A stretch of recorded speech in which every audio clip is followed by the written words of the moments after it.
fantastic. This is GT racing right now. He's got traction, he's going the outside of both of them. Maloney! Oh, he's taking Anderson. Anderson's up to Oh my God! Big crash. Oh my goodness, half the field's going to get rolled. It's very close. These guys are want to make their way through the field very quickly. Oh, there we go. Oh no! That's massive. This is it. This is over. I can't believe this. Oh my God! God, what?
Welcome one and welcome all to virtual Mount Panorama for the final round of the Southern Cross Esports Summer Series presented by V8 Drive Day Perth. My goodness, what a series this has been over the summer months.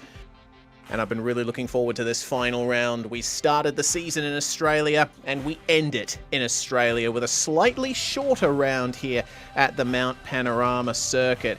Either way, there's sure to be plenty of on-track action, as there has been all throughout this season. And to bring it all to you live here on SimSpeed TV is myself, Reese Gardner, with Dan Yeaman with me in the commentary box. Dan, it's your first round in this series, coming in right at the end of the season, but trust me when I say the racing has been good all season long, and really looking forward to seeing more of the same tonight here at the Mountain. Thank you very much for that, Reese. Indeed, yes, filling in here to help cover some gaps in the commentary box, I guess you could say it that way. And for me, it's actually a bit of deja vu. I was covering racing from Bathurst in final round of a season for good measure last night with the guys over at the SimWorks Rosa Rumble, so possibly see some of the same, but nevertheless, very different car will change things ever so slightly around here as we have a look at the track map at Mount Panorama tonight. Obviously, the iconic track layout that has barely changed since its inception. Obviously, the introduction of the chase to introduce that slowdown, braking point before Murray's Corner, the major revision to the circuit since its introduction. But in a car like the 911 RSR that we'll be seeing out on track shortly tonight, it's a very high-speed circuit with only a couple of major braking points at the start and end of the lap, I'd say here, Reese. Yeah, the Porsche 911 RSR, it's a one-make championship, this Southern Cross Esports Summer Series. All the drivers are driving the same car, and it is fixed setup. So drivers will only really be able to change stuff like brake bias, and you're right, there's plenty of very quick ways to get around this circuit, but prime overtaking opportunity will obviously be into the chase. We might see some into Griffin's Bend as well. This is how the championship standings look, and at this point it is Trevor Leonard's championship to lose. He's almost got it locked in, 103 points ahead of his closest rival, Gianni Lutzu, who missed around mid-season, but he had a pretty good reason. He was on vacation. But it's looking pretty close further back, particularly from 6th on back. Clint Harvey only 6 points ahead of Justin McLean for 7th, so there's every chance that might change here tonight. Indeed, that's a good way to put it. Unfortunately, not 100% familiar with the points system here in the Southern Cross Esports Summer Series. So indeed, we'll definitely be taking cues from you tonight, Reese, in terms of where we expect the championship to go. But it is good to see that while it is fighting for positions inside the top 10, nevertheless, up and down that list there, we've got plenty of people in with a chance of moving up and also down the positions in the standings, depending on their results here tonight. Indeed, and the drivers have wasted no time getting out on track for the practice session. We have just over 4 minutes left, ready to get things decided here. And no surprise that Trevor Leonard is at the top of the timing sheets in practice. You see him just slowing down here on the run up to... Certainly looking good out there is the number 27. 2 minutes, .172 is the time to beat for everyone else. But he's getting shadowed very nicely by Justin McLean and Rob Crisdale in the Mindset 808. It's going to be interesting to see if Trevor Leonard can hook up a lap in qualifying. It is open qualifying, Dan, so they are going to get slipstreams. It's going to really help them down the long straights at this circuit.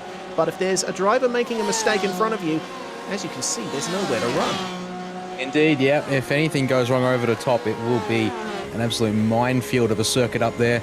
So it will be quite interesting to see how drivers try to balance out the desire for the draft up and down the mountain, which will be incredibly crucial, I would think, to getting a lap time here, despite whatever the fixed setup limitations are.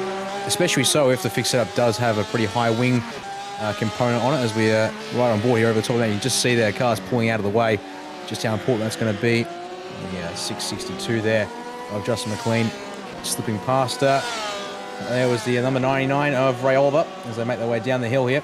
I'm curious to see what the top speed of these cars is like, given that the RSR, if you give it low enough aero trim and long enough straight, can easily hit 300 kilometers an hour. But tonight we're looking at looks like about 260 kilometers an hour into the chase with no major tow here for Justin McLean. So looks like a fairly high aero setup, possibly even gear limited a little bit for good measure.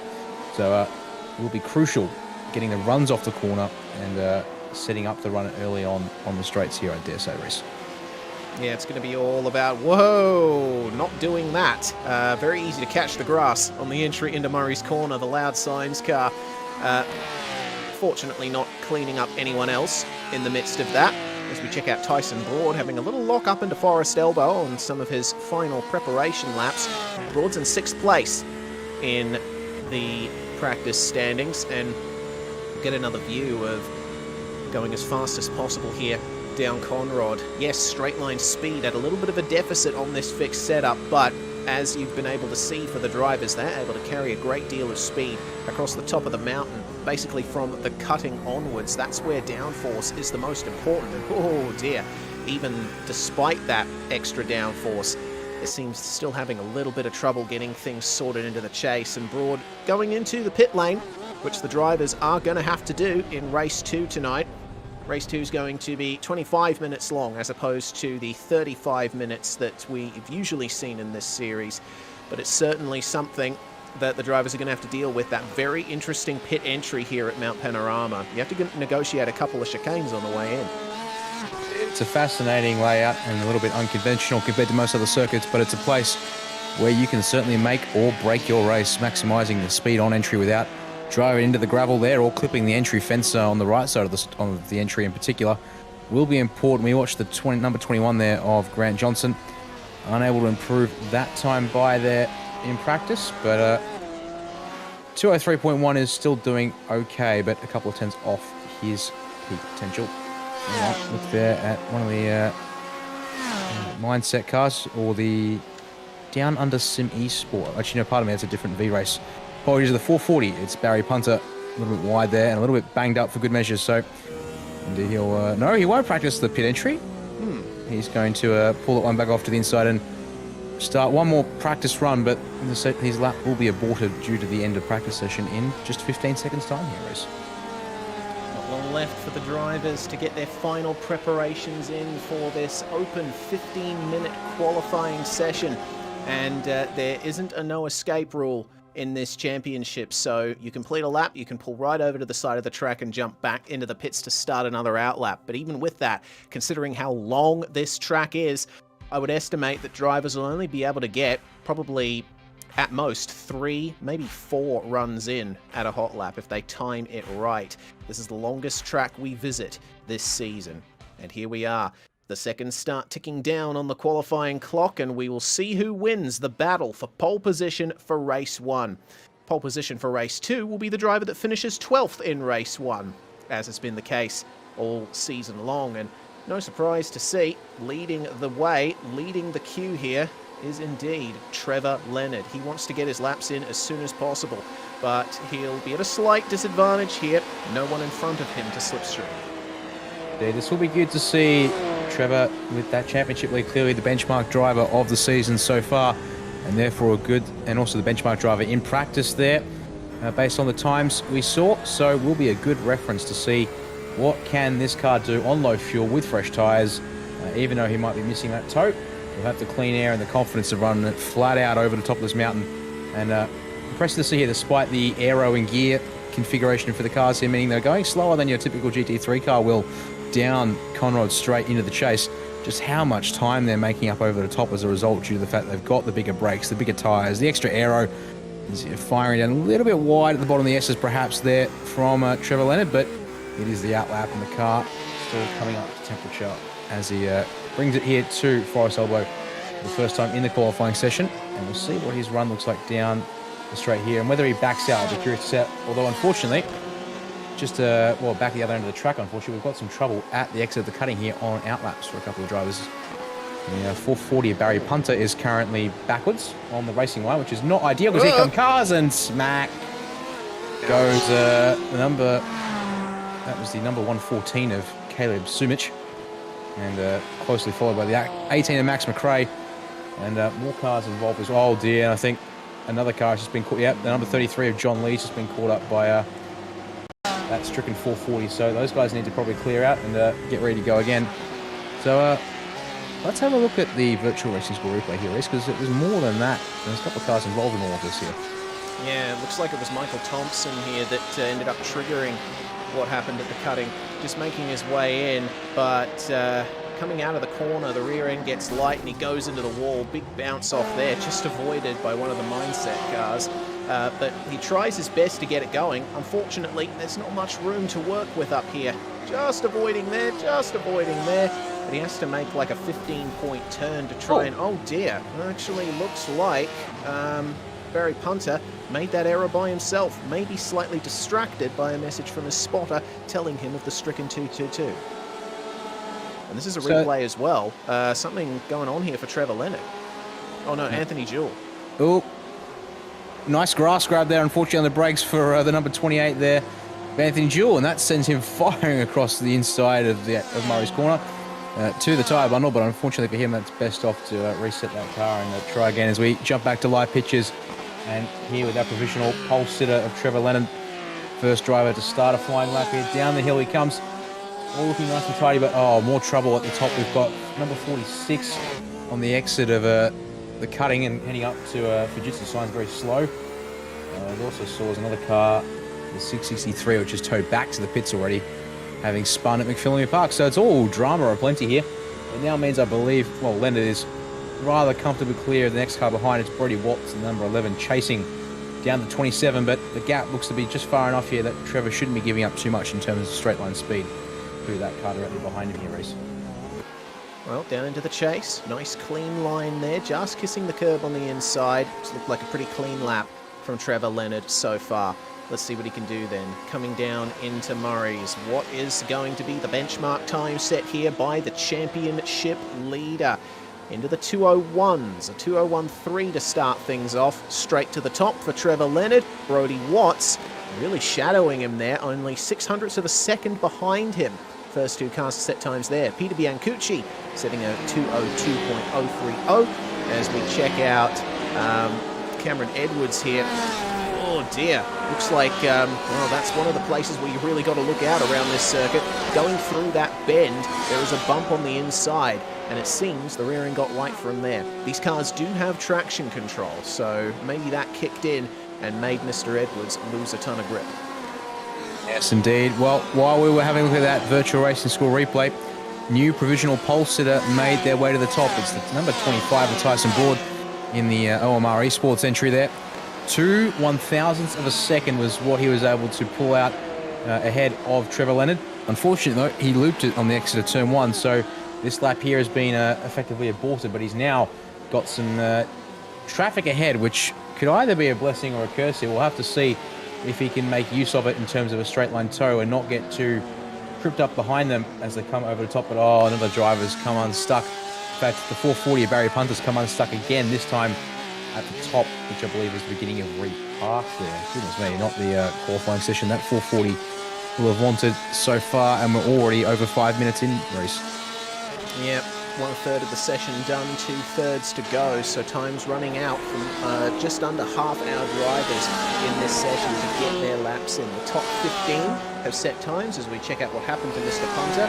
Looks like once again a bit of oversteer catching him out, and they're getting wedged on the fence to add insult to injury. But Brody Watts, 3rd place as things stand.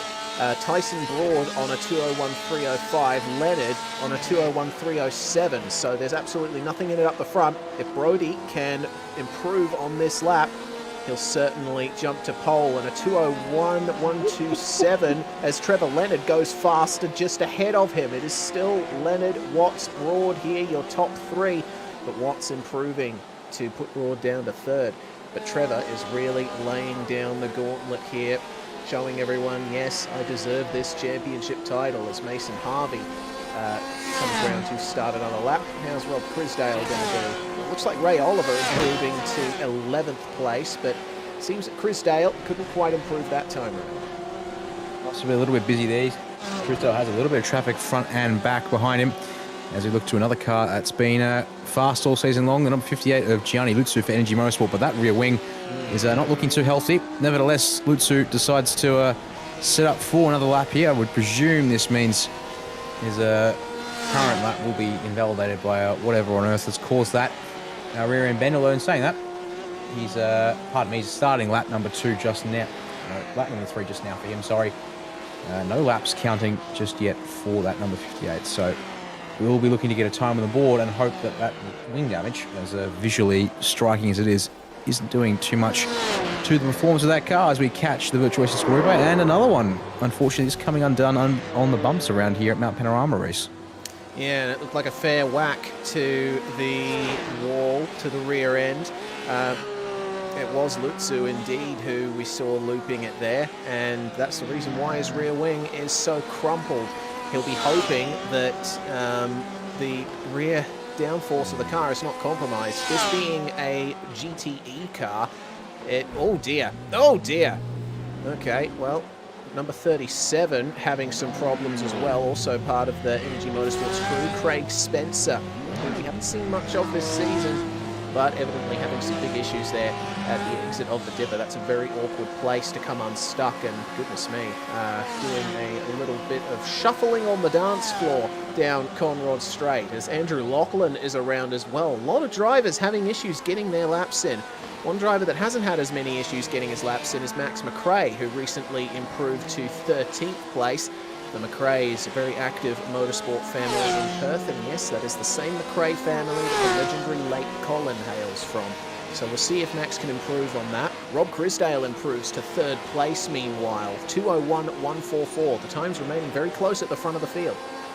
It's a credit to see many of these drivers actually achieving those top times without the benefit of a tow. So as I was thinking, a tow would be beneficial, but ensuring you've got clean track and the confidence to drive the car over the top at full speed is really showing how important it is at this stage so far.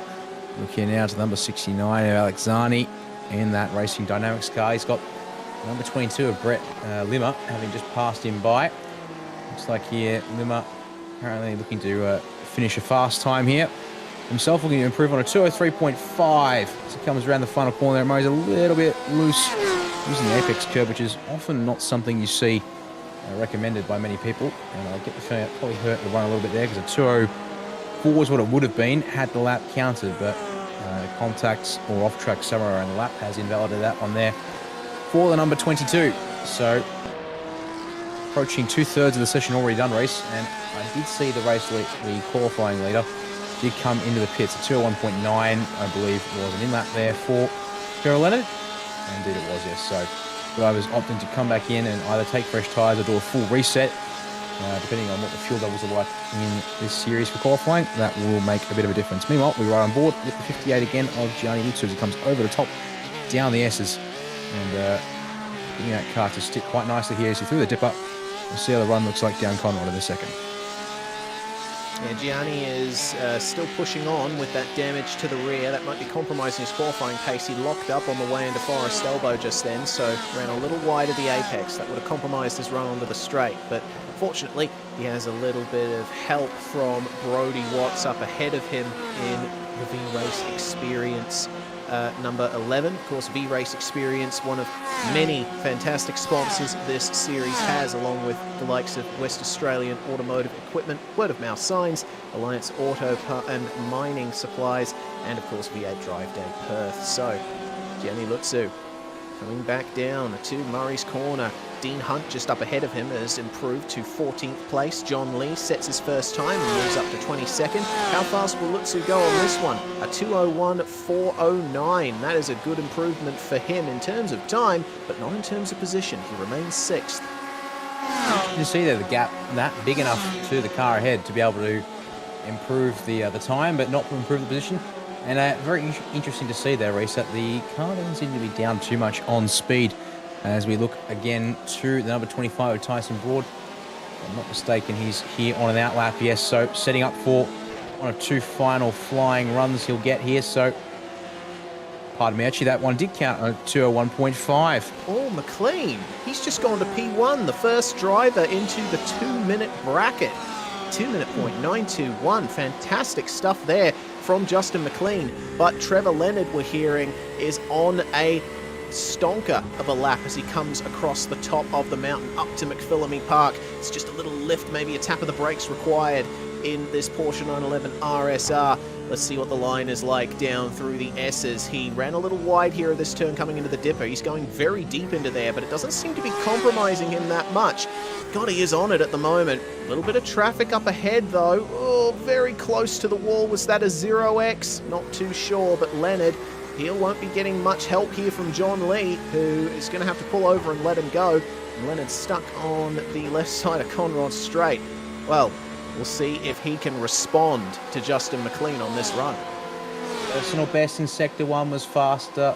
And then the purple in Sector 2 with a personal in Sector 3, but unfortunately lost 0.3 in that 4th sector, which is the run basically from Skyline down to the approach of Forest Elbow, and then another 0.2 from the elbow down Conrod Straight with the traffic there compromising the entry to the corner. So this one here I expect might not be an improvement overall because there were some hefty losses at the end of the lap. No, never mind. It is indeed an improvement, but unfortunately not quite enough to knock the provisional pole sitter off the top of the time charts.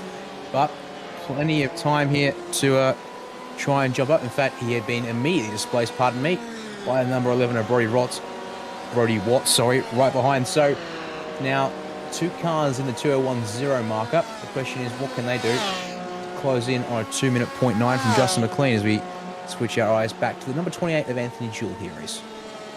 Yeah, Anthony Jewell, one of those drivers looking to improve a bit more. Tyson Broad, meanwhile, the 3rd driver into the 2:01.0 bracket.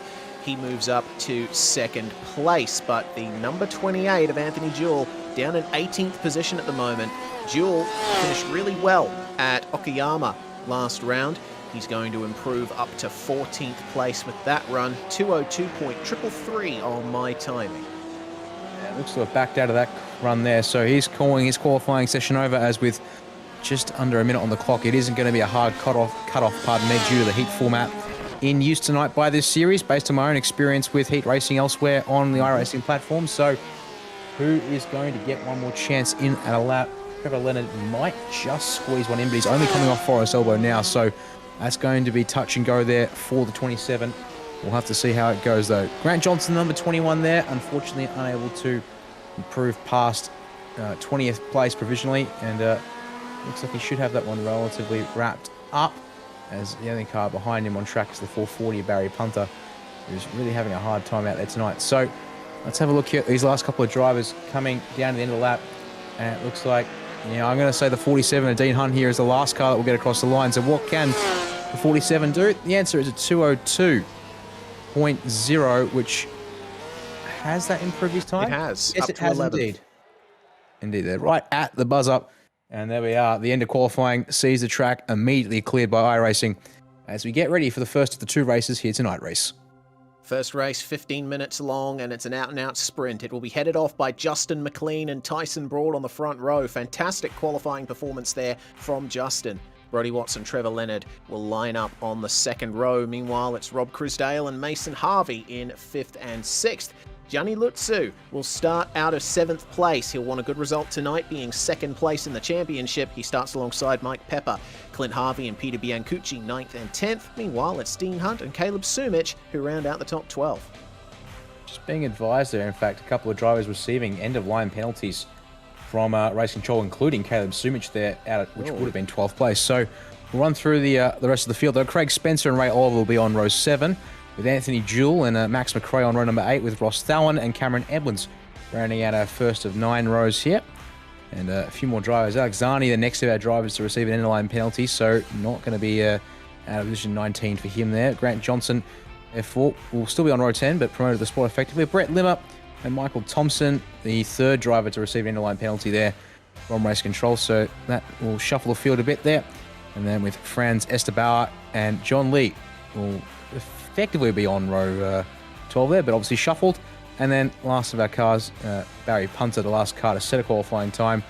And then several other drivers there. I believe it will be Neil Woodburn and Andrew Laughlin, who should be taking the grid here. Yes, indeed, there will be just no qualifying time, leaving us with 2 Nathan Allen and Jonathan Hancock in Race Control for this series, if I'm not mistaken.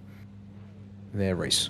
Indeed. Jonathan Hancock, part of the Race Control crew here at Southern Cross Esports. He'll be handing out those penalties if anything untoward happens out on the racetrack. And no surprise to see that the drivers are gridding up on Conrod Straight, Mount Panorama being one of those tracks where you have the opportunity to set it as a short formation lap, get things started ever sooner, because trundling around this place at safety car speeds for a full lap takes an awfully long time. Either way, away we go off the starting grid, and it is going to be Justin McLean who will lead them away once the pace car pulls in, and he'll be able to go pretty much any time he likes once the pace car pulls in, but I would expect he'd use the apex of Murray's Corner to get going here when they eventually come to the green flag, just a few seconds away. So Trevor Leonard will be starting out of 3rd. He'll want to cap off what has been a great season for him with a consistent result. Part of that is making sure that you avoid the inevitable carnage that happens on lap 1 around here. Justin McLean goes, and the green flag flies. We're racing the final round of the Southern Cross Esports Summer Series, and McLean has cleared Tyson Broad into turn 1. Trevor Leonard, though, losing out to Brodie Watts on the inside there, and that will have that position sorted as the rest of the field manages to stream through Hell Corner without much incident. But have a look at Tyson Broad rounding up Justin McLean in a straight line here. Trying around the outside of Griffin's Bend. Will McLean fight this into the turn? No, he won't. Very crucial to have the inside line coming into Griffin's Bend because of the crown in the road. Trevor Leonard, meanwhile, he's all over the back of Brodie Watts. Something going on up the back. Indeed, we've had 2 cars lose it at the exit of Griffin's Corner. In fact, the teammate of Trevor Lennon, the number 28 over Anthony Jewell, and the 166 of Ross Allen, who's currently parked up and waiting for a chance to get that car going. No. Oh dear, he gets collected by Michael Thompson, who you saw get that end-of-line penalty. Unfortunately, that's put him in a bad position as goodness me. Brodie Watts into the gravel trap out of McPhillamy Park. That's a wild ride across the top of the mountain. It has allowed the top 2 to start breaking away as they make their way down through the S's. It's so steep in this section of racetrack. A popular commentary cliche of Mount Panorama is that Sims and TV don't do it justice. Well, I've been to Bathurst in real life, and it is true as there's problems for Peter Biancucci. Yeah, he's jumped on the radio. Oh, he's got to be careful here. He's keeping a park, thankfully. It's up to the drivers now to make sure they get the car. Oh, here comes the shuffle. Uh-oh. No, there we go. Just moves it a little bit too soon. Meanwhile, the front of the field is busy again. McLean took the lead down Conrod Straight with the draft, but Dyson Broad says, I'm having that back, thank you very much. Under brakes, showing the prowess of the cars here, as you'd expect with such high aero and drafting capacity. Brodie Watts, though, now looks sniffing for the opportunity up the inside of McLean, thanks to the fact that Broad, was up front and holding that one off. But No can do. Meanwhile, Trevor Leonard trying to hold on to the fourth place. He's being pressured by Robert Cruz on the turn one. And fairly straightforward move there. Oh, Leonard, though, trying to fight it, and he's going to pay the price harshly there. 2 places lost to the NG Motorsports duo there. That'll be of Mason Harvey and Gianni Lutsu. And looks like Mike Pepper, for good measure, is going to get alongside the 27 and draft on by as well. So that's 3 spots lost at turn 1 for the 27. Although, hasn't given up this 3rd spot just yet. Can he make the RSR stick around the outside? Yikes. Incredibly, he can. That's impressive. You don't see many cars able to hang it out that wide and still hang on to the corner. Usually they fall off the track. Meanwhile, race control busy there, and one of the cars that was issued and then the line penalty, the 114 of Calix Sumik, who I noticed did not start from the pit lane, has chosen to, well, been given a black flag, I presume, for not observing that start instruction there. As we have a look at the virtual racing score replay, you can see here, unfortunately, the 166 of Ross Thalen loses it all by himself, and in fact, just in front of that smoke cloud was the 28 of Anthony Jewell, having already done exactly the same thing by himself, Reese. Yeah, that's not always good to see those kinds of dramas on lap 1. You've got to be very careful if you're starting in the back half of the field here at Mount Panorama. Always a chance that you'll drive straight into a wreck. But you focus on the lead and shows you how strong the slipstream is. Tyson Broad working very hard to try and break it, but he's going to get rounded up by Justin McLean here, who just edges out here to the inside for the entry to the chase. It'll become the outside for the chicane itself. Will Broad be able to get him under brakes here? No. Justin McLean squeezing him to the inside and getting a great run out of the corner. Broad's going to have to go defensive here versus Brody Watts. But good space has been given by many of the drivers so far. Can Brody Watts hold it around the outside of Murray's corner? No, and it's very rare that you see a car being able to hold the outside around there. But Watts is now under some pressure from Rob Crisdale. You can see him in the mirror just behind him as Ross Thalen has his repairs completed. He's going to rejoin the racetrack right with these guys. And oh dear, that could result in some dramas here for Trevor Leonard. Mason Harvey has boxed him in. Oh goodness, Trevor Leonard, he was just about to make a move on Harvey, but of course Thalen, exiting the pits, made sure that he wouldn't be able to do that. And Leonard will not be able to outbrake going into Griffin. So Leonard with the world ahead of him as Gianni Lutsu just up ahead tries rounding up Rob Crisdale. Lost a little bit of ground to Brody Watts coming down Mountain Straight, but it seems Crisdale has defended that position nicely. Just hang on to it for the time being, but Lutsu was almost having a think of trying to shove the nose up the inside at the cutting. But no dice this time by, so they'll have to settle in for single file across the top and await for another chance at Conrod Straight as we have a look here at the top 3 once again. Justin McLean just got a little bit of a breathing margin at the moment thanks to that advantage he's able to press on the exit of the chase there with that defensive exit there, squeezing Tyson Broad. Brody Watts hanging onto the rear of that number 25 quite nicely as Crisdale in the 808 continues to try and chase down the third place driver, but under brakes, a little bit of a lock there, but surprisingly as we ride on board here with number 58 of Gianni Lutsu, that didn't look to have hurt his run all that much. You just see here these drivers already grabbing 60 well before the crest on Conrad, so again just a little quirk of the fixed setup nature of the series.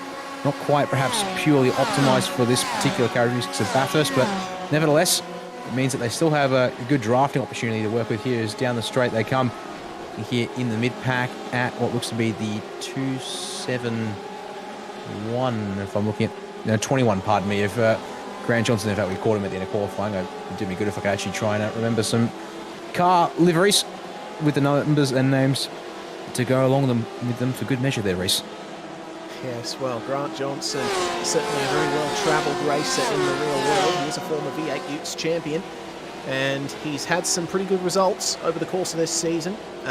He's gotten a few top 10 finishes, but he's a bit outside the top 10 at the moment in 15th as Trevor Leonard continuing to try and round up Mason Harvey here. He does have the inside for Griffins. That's going to give him the benefit, but the camera on the road on the inside. Oh my goodness, absolutely dooring it. And Leonard gives up the position there, but oh goodness, they have the mindset car of Mike Pepper and of course Clint Harvey trying to make their way through on them. Leonard has had a bit of trouble trying to give this back, and it looks like there's a bit of trouble for Mason Harvey. He's got some right hand down thanks to that contact. What on earth went on at Griffin's to trigger that? It looks like, just while I was watching an outboard shot Oh, it's tripping up more cars. So this is not good as they come over the top. Mason Harvey's doing what he can to get that car back to the pits, and it's just causing havoc for everyone behind here. That's not the way that I'm sure Trevor Leonard would want us to go. And to be honest, it's the kind of thing that maybe we could see blow the championship open here, because quite possibly Race Control will respond to that and judge harshly. But you watch here the back of the 27 on the initial phase of the braking here. Snap! And that's all it took to see contact and slamming the number 54 into the tyre bundle, which does that left rear no favours whatsoever there, Reece. It's a big shame for Mason Harvey. He's going to be losing bulk time here, and he's having trouble keeping that thing straight in a straight line. Just up ahead, Gianni Lutsu making the move on Rob Crisdale, or at least trying to. Crisdale fighting back at the braking zone of the chase. This basically has meant that the top three have broken away massively from the rest of the field. This is the battle for fourth we're looking at, and meanwhile, the number 47 of Dean Hunt getting rounded up around the outside of the exit of the chase by Grant Johnson, who is starting to make even more positions up, already just about getting that position off the car that Trevor Leonard made contact with. Oh, that's what happened to Dean Hunt. Oh, big lockup coming into the chase. Very easy to do. These cars, they do have traction control, but they don't have anti-lock brakes, unlike their GT3 counterparts.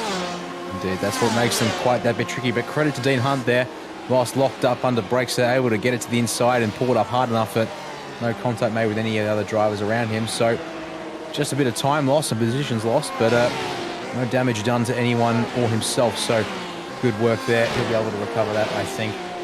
Meanwhile, haven't had a decision from Race Control just yet, I believe, regarding Trevor Leonard and Mason Harvey, although there is a little bit of chatter back and forth, it would seem, at the moment. So hopefully get an answer on that one there in a moment. But what caught my attention was a second black flag in this race for the 114 of Kalik Sumich. I'm not quite sure if that means Sumich was penalised for something on lap 1, plus penalised for the race start incident, but it's definitely been a really nasty day there for that 114. They're now barely on the lead lap of this race, and apart from the two drivers we unfortunately have seen go a lap down due to accidents, circulating around. Oh no! We're just talking about Dean Hunt at Forest Elbow, who's been doing a good job. He's unfortunately locked it up and planted it on the apex of the corner, and now has the unenviable task of waiting for the field to come through before he can get that car going, and clips the apex wall one more time on the way out for good measure. Unfortunately, that's another case of locked brakes, I think, and self-inflicted damage as we watch the virtual racing school replay here, Reece. Ooh, yeah, he just a little bit early. Yeah, just got a little unsettled. There's a bit of a rise, a dip and a rise in the track before you start going downhill there. So obviously the car got a little unsettled over there. Poor Dean Hunt. He has had it rough here tonight, as have many drivers. So focus once again here on what has become the battle for second. Tyson Broad and Brody Watts. Justin McLean has started pulling out one heck of a gap. He leads by nearly 2 seconds over the number 25. And they're starting to split off into their own little battle groups of 2 by 2. You see just behind these guys, Robert Crisdale and Gianni Lutsu fighting for fourth. And just behind them, we have a big fight between Mike Pepper and Clint Harvey for 6th place. 8th place is being debated over by Craig Spencer and Trevor Leonard. As you've seen something, Dan? Yeah, unfortunately, it's down towards the back of the field. Andrew Laughlin in the number 115, sorry. That car, unfortunately, I just noticed spun and now was in the fence at the final corner. And yes, now has a meatball for good measure. So that car is definitely in the dumps as we have a look at a couple of the drivers here on track. The number 80 of Franz Esterbauer has done a good job actually to climb up to 16th place and look after his car for the time being. Meanwhile, Mason Harvey in the 54 is continuing to lap, but he has not brought that car back to the pits and is trying to get around here to finish his first race with the 45 odd degrees of right hand down damage he's got. That is quite the gamble here. As a result, cars behind undamaged are starting to absolutely hunt him down despite the pace that he would have had. And you see, in fact, he pulls over here to allow Alexani through. Next up, John Lee, the owner of Racecraft Simulations, is going to be led up the inside. So it is indeed good awareness from Mason Harvey to keep the car out of the way As meanwhile, this battle for fourth, pardon me, is heating up. But Lutzu not able to make a move stick yet on Robert Christdale as the clock is continuing to tick down. Just up ahead, Tyson Broad. He overshot Murray's corner a little, got into the grass. That nearly gave an opportunity to Brodie Watts. But it seems that Broad is starting to crack under pressure here. And they'll only have 2 laps to go here with only 2.5 minutes left on the clock. Second place still up for grabs. In fact, you can say the same for 4th, and you can say the same for 8th here with Spencer and Leonard still fighting over that position. Oh, and crucially, the battle for 12th. This is the battle for race 2 pole. Grant Johnson starting to round up Anthony Jewell here. If he can get the move done, he's going to be starting on the front row for race 2. Yes, indeed, that will be very important to get yourself in a prime position. I just can't help but I've been keeping an eye on now the entries tab here in iRacing because that shows our meatball flags for those who have them. The 114 of Kalik Sumic has just had a meatball flag pop up next to his name. And you thought it could get bad. It seems to be getting continuously worse for that car here tonight.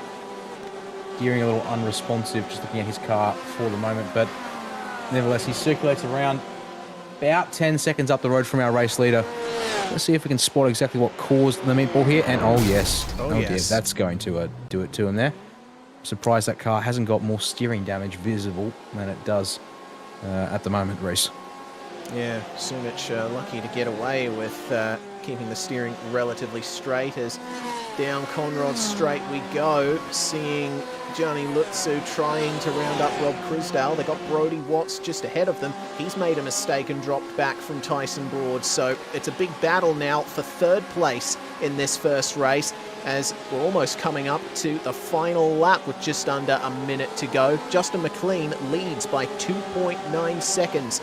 And he'll be crossing the line very shortly to get the white flag. It looks like we are going to make it 8 laps here in this first race of the night. Tyson Broad has enough of a gap ahead that he doesn't need to worry about going into the grass on the exit of Murray's. But Gianni Lutzu continuing to try and play those mind games with Rob Christdale. Just having a little look under brakes as Johnson going for it on Jewell. Jewell almost drives him into the pit wall. He wants to keep that race 2 pole. But Johnson under brakes. Oh, he's going to loop it. Oh, no. Grant Johnson. Glory was in his sights, and it's all come undone for him at the start of the final lap. He's going to re-enter the track, but he's going to be all the way back down to 14th place. That is a huge shame for Johnson. A position down from where, a position down from where he was before. My goodness. Either way, we're getting another virtual racing school replay of John Lee. Something's gone very wrong from here at the chase. Oh, no. Barry Punter in the 440. This time, an unfortunate victim in all of that. John now with a meatball flag. He's going to have to bring that car into the pits because if he tries to finish this last lap of the race, I suspect he might get a penalty from iRacing automatically due to the fact he stayed out currently. So that could cause him some problems when it comes to his race 1 result. Meanwhile, we need to keep our eye here on the battle for 2nd. They've caught up to Tyson Broad a little bit here. The Brodie Watts can get a decent run off for us over here, but fairly balanced when it comes to the run that Tyson Broad has had. I think he might be safe. We'll see how it goes. Meanwhile, caution's been called at McPhillamy. There's a car stuck up there. Oh, the number 69 of Alexani is off track though, thankfully, so he should be able to get through there, all dramas. Let's stay with the battle here for 4th. What does Gianni Lutzu have in it, Reese? He's got a not in the chase. He's got one final chance coming up here at Murray's corner to make a move. Yeah, one final chance, but there's no more chances needed for 1st place. Justin McLean took pole. A big surprise for race 1, and he's going to cross the line in 1st. Brilliant win for Justin, and it looks like all the positions stay the same behind him for the rest of the top 5. It's Broad, Watts, Christdale, and Lutzu there.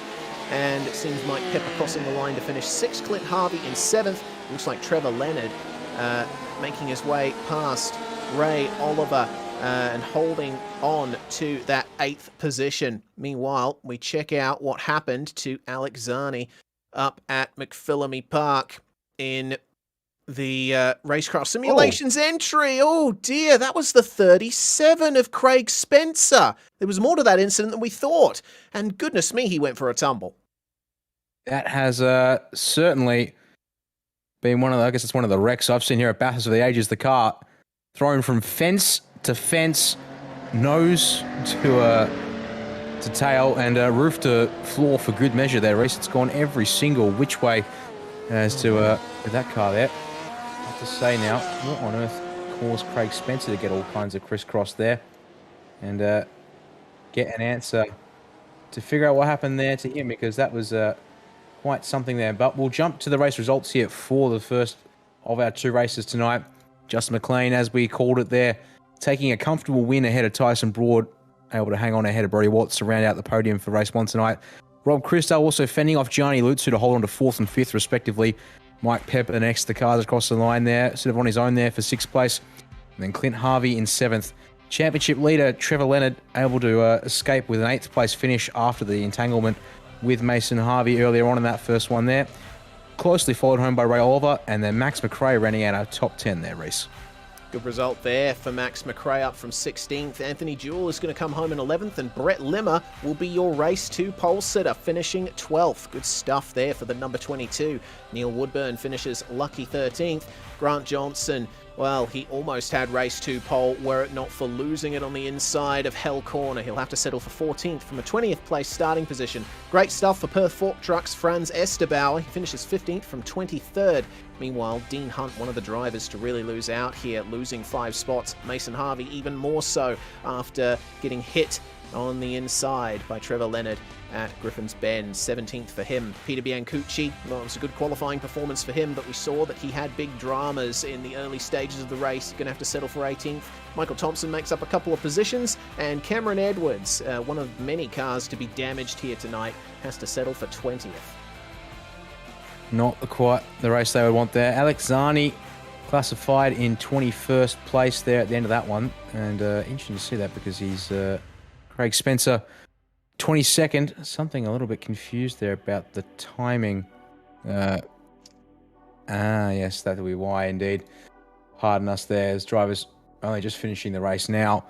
But in fact, there we go. Timing now properly updating. Thank you very much there, says iRacing. So Craig Spencer, our last car to finish on the lead lap there, 3 minutes off the pace.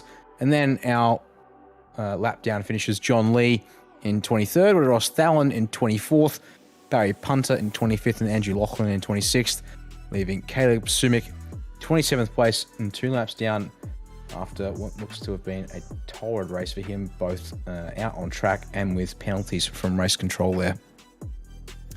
Yes, indeed. A very rough time there for Caleb Sumich. Shame, since he qualified in 12th. So, we're going to see what happened here between Spencer and Leonard. Remember, Leonard was, you see Grant Johnson spinning in the background there. Leonard was trying to make his way past Spencer for 8. It was good defense by Craig Spencer coming through Griffin's Bend, but Trevor Leonard doing the seemingly impossible and rounding the outside of Griffin's Bend. Gets the position, but there we go. That's what put Spencer into the wall initially and parked on the racing line at the cutting. That's going to be very awkward for all the drivers behind. But remember, this keeps going. He's going to get collected by Alex Zani pretty soon. That contact from, can't quite make out the number on that green car, but look at how damaged Spencer's car is after that coming together. We'll see Alex Zani make his way up here pretty soon. Now, looks like Johnson turned him. And there is Alex Zani. And at full speed, that car is something akin to a bowling pin, I dare say. That's a gnarly incident. Thankfully, though, it comes to a rest well off the racing line, but looks like as though the trouble there only got worse thanks to Craig Spencer trying to continue to limp his car back to the pits.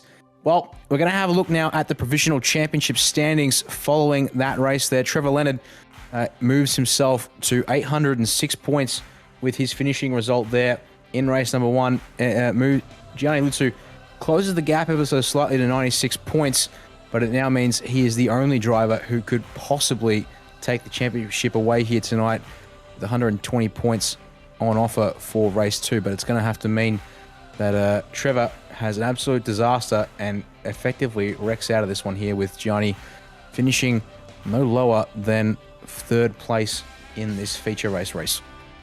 Yes, indeed. So that's what Gianni's going to have to hope for. Trevor Leonard finishing outside the top 20 or even retiring if he wants to have any chance of taking this championship title. And it's been a bit of a rarity here at Bathurst to see Lutzu and Leonard so far away from each other on track. Usually they're fighting wheel to wheel most of the time. But Trevor Leonard, I think, will be happy with how things have gone so far. He held on to a nice comfortable championship points lead going into this round, and it seems that's going to be the same way going into race 2 tonight. Grant Johnson, though, with the result he got, falling outside of the top 10 now in 11th. And if Ross Thalen ends up having a better run in this race, might just be able to nab 11th from Johnson, depending on where those drivers finish. But that's the top 20 there, covered by 479 points. We'll step aside very briefly here on SimSpeed TV. You're watching the Southern Cross Esports Summer Series. Trevor Leonard still holding on to the championship lead going into the final race of the season. Will he be able to get a good finish under his belt and cap off what has been a great season for him? We'll find out in just a few minutes.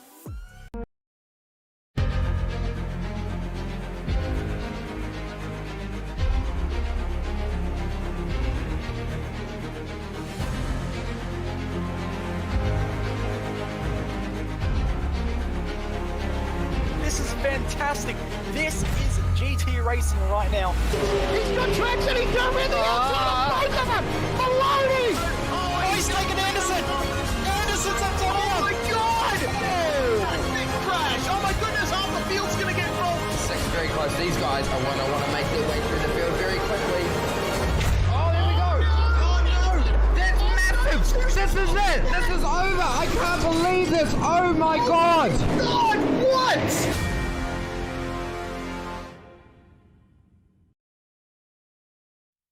You're watching the V8 Drive Day Perth Southern Cross Esports Summer Series, and this is going to be quite a sad replay to watch. Poor Alex Zani absolutely cleaning up the spun car coming across the top of the mountain of Craig Spencer. And we're on slow-mo here just so you can see how little time he would have had to react here. You see the revs jump over this that bump there going through the right-hander. Good stuff to keep it stable. And at this point, Zani is thinking, well, you know, all I got to do is negotiate the rest of this lap and I will come home for a reasonable finish. But you'll see as he rounds up the crest, there's a bit of smoke up ahead. Oh no, what's going on here? Craig Spencer on the inside and still traveling backwards. Zani just clipping the front of him and getting sent airborne. If you're just joining us, I'm Reese Gardner. It's Dan Yeaman with me in the commentary box and Jay Kennedy on production. Dan, that would certainly not have been fun from Alex Zani's perspective. Not at all. It's quite the roller coaster ride, and then some. As you can see here, the car finally coming to rest on its wheels. And credit to Alex Zani there, able to then turn that car up into the inside wall there.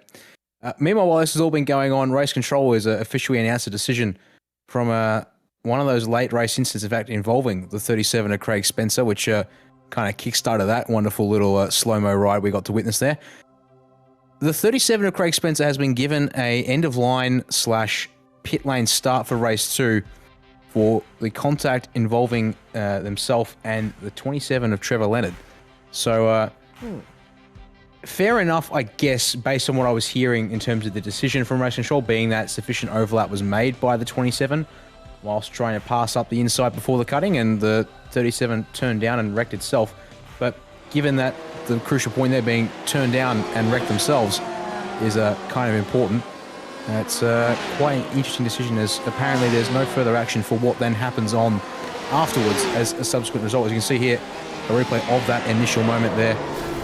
So it's a harsh call to give, in my opinion, because it's self-penalising, effectively. But nevertheless, the Race Control are here to make those decisions, and made them they have. And so it means that Craig Spencer will start the race from well, not question. He was actually starting the race from 22nd, as he did actually trundle across the line at the last car to actually finish the final lap of the race, despite being 3 minutes behind. But we'll run through the grid here real quick. Indeed, an inverted top 12 means we see Brett Limmer take the pole position here in the feature race alongside Anthony Jewell.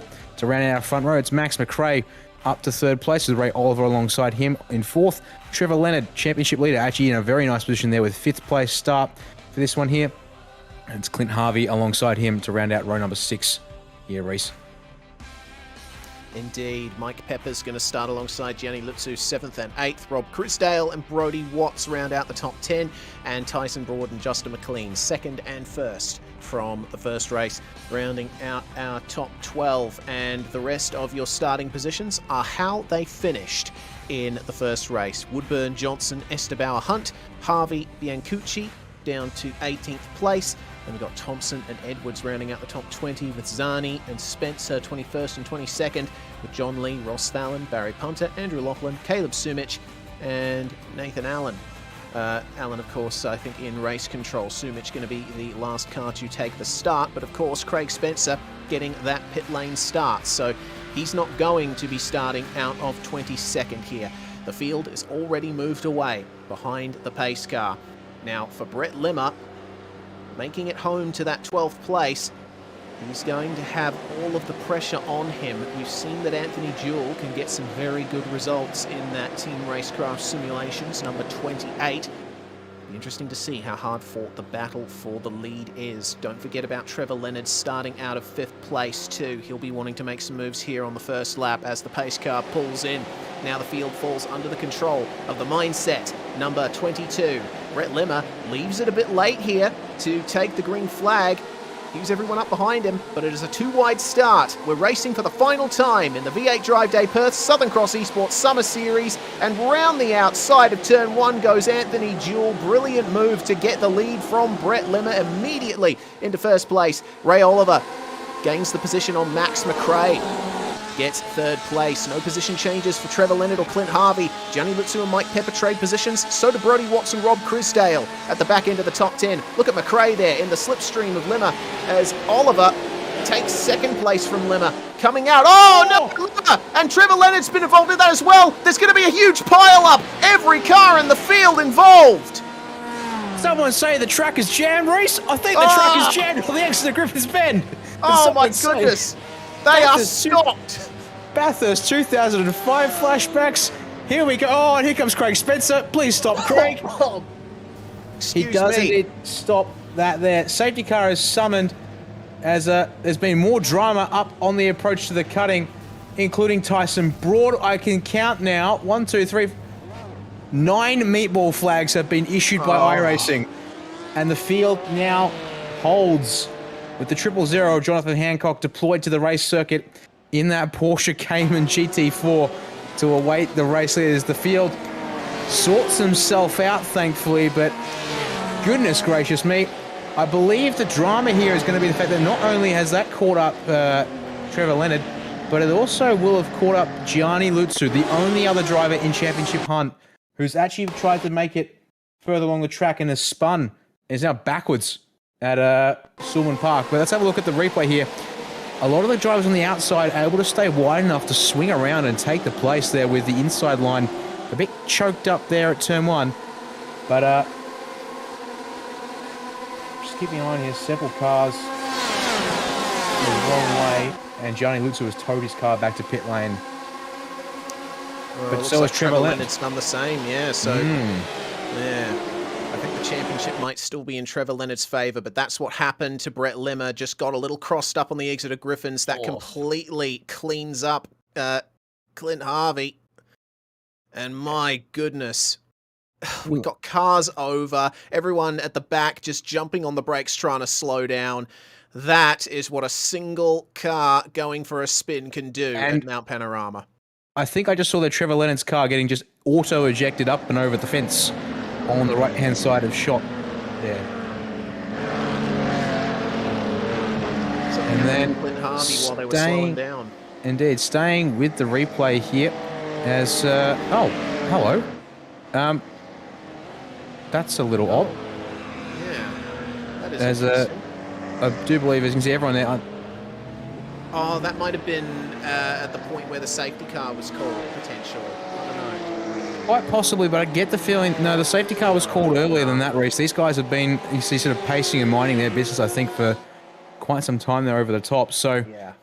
a little bit of an unusual incident there, indeed. So as we have a look at it again, focusing this time, though, on that 22 of Brett Limmer. Shuffled a little wide, thanks to Ray Oliver getting the inside line, and on lap 1 there, instant death sentence. Trevor Leonard is the first victim, but certainly not the last. And then, yeah, from there, bang, cars launched up onto the river. And it's Tyson Broad in the 25 OMR Esports car. And you watch here, I think also you watch Trevor Leonard at the front of it all, trying to get out of the way, trying to get out of the way. There we go. Picked up once, bounced, and in fact, ejected as a result there. Up and over the track he goes. And that's his race done. Going to now jump on board and have a look at it here with Grant Johnson, who you can see here in the mid-pack behind Tyson Broad, and then all of a sudden, in the power traction zone, is he going to make it almost through? Almost. Oh, yeah, with only minor damage. Wow. Oh, But he no! spun there. Oh, no. Oh. The worst thing about that, Reese, it was his teammate in the 55 of Clint Harvey who shoved his nose up the left side of him as one of the other cars made its way around the right side. So 3 into 2 at best just isn't going to go as a result. And safety car not quite thrown at that time, if I'm not mistaken. So, oh, we were just watching that. As you see here, a live points update based on current positions. It sees Trevor Leonard currently out ahead of Gianni Lutsu by a couple of positions here. In fact, Trevor Leonard currently running 22nd as Gianni Lutsu is yet to finish the tow and scored as 27th. But never mind that, I think, to be honest, because we need to have a look here at what's happening beyond that.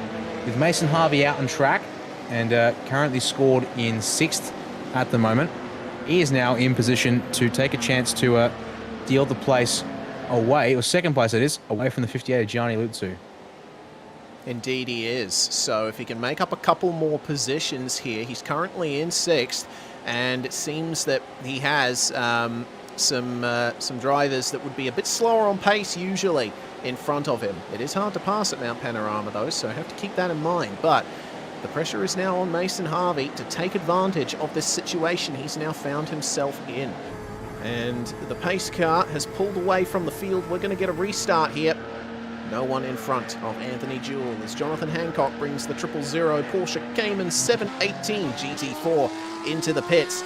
And Anthony Jewell already starting to go as we have a bunch of the cars pulling into the pits as the pit window is open. You can pit any time between the first 5 minutes and the last 5 minutes of the race, and it's a mandatory stop for 4 tyres. So we've seen the likes of Clint and Mason Harvey, Cameron Edwards, Grant Johnson, John Lee and Robert Crisdale in. They are joined by Andrew Lachlan, Tyson Broad, Alex Zani and Trevor Leonard, who has made it back out onto the racetrack. But it's Anthony Jewell from Ray Oliver from Max McRae leading the way, and Ray Oliver is going for the lead here. He's going to take it over the crest on Mountain Straight. And that was an incredibly good run up the hill for the 99 of Ray Oliver. Gets the job done well and truly before the brake zone, and in fact sweeps back across to get that spot. As you see here, oh, Anthony Jewell didn't want to give it up, but Ray Oliver locks it up. Oh, keeps it out of the fence, but almost finds the diffuser of Jewell as he gets the car back up to speed for good measure. Blimey, it's getting a bit crazy out here. Final race of the season. Has everyone decided to put their hair down for this one here, Reese? I think so, as there's going to be a big queue of cars here coming out of pit lane. Tyson Broad, Trevor Leonard, Mason Harvey, Alex Zani, John Lee all making their way back out onto the racetrack. We've had everyone except for pretty much the entirety of the top 11 come into the pits, save for Dean Hunt and Brody Watts. I don't know if they pit outside the window. They might have, so we might have to see the likes of Brody Watts and Dean Hunt make a second visit to the pits here. But have a look at this queue of cars. We focus on the number 440 of Barry Punter, who has found his way into 8th place. That's Peter Biancucci in the bright blue machine up ahead of him. But look at this. There's going to be moves getting made here. Craig Spencer trying to find a way past just behind Neil Woodburn. Oh, into the chase. Contact. How did they manage to escape that? No. Craig Spencer putting the foot down on the exit of the chase, almost turns Dean Hunt around ahead of him. Thankfully, he backs out of that one there and stops that one from getting any more chaotic as more cars peel onto the pit lane. But here at Murray's Corner, 2 by 2 almost, as we jump to another virtual racing school replay. Oh dear, I see there's 2 cars currently out on track with a meatball in the form of Mason Harvey and Alex Zani. Here though at the 115 of Andrew Lachlan up into the cutting. What are we going to have here? Looks like all clean so far. So that's a speed build. He should get himself some more grip. Oh no! There's Mason Harvey, and then Alex Zani, the third person on the scene.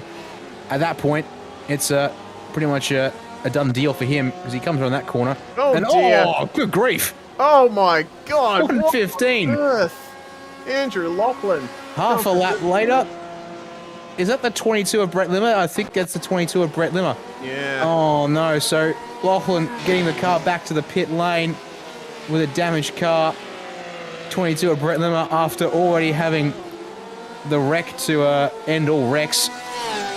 Just a test. Oh, no. The car's gone straight. Oh, no. And Limmer's done everything he could have done up until the wreck happens. And that is going to be his night almost certainly over, I would dare say, with the meatball flag and the fast repair already used up here tonight, Reese.